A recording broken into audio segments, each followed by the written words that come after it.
பாலமதி கோயிலை ஸ்தாபகம் பண்ணின ஸ்ரீ ராமகிருஷ்ண சாது அவர்களுடைய சமாதிங்க இது. இது ஒரு சன்னதி மாதிரி அமைச்சிருக்காங்க. இன்னும் வேலை நடந்துகிட்ருக்கு. இந்த சன்னதிக்கு மேலே ஒரு பிரம்மாண்டமான சிவலிங்கம் அமைத்திருக்கிறார்கள். வாங்க அதையும் பார்த்துடலாம்.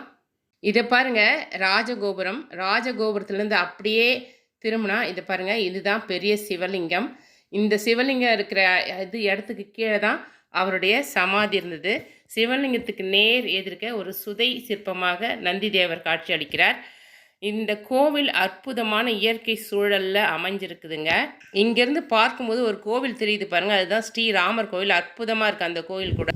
படியேற முடியாதவங்க வாகனத்தின் மூலம் மேலேயே வந்துடலாம். இப்படி பல அதிசயங்களும் அற்புதங்களும் கோயில்களும் ஒருங்கே அமைப்பெற்ற பாலமதி மலைக்கு ஒரு முறையேனும் வந்து தரிசித்து பயன்பெறுங்கள். நன்றி, வணக்கம், வாழ்க வளமுடன்.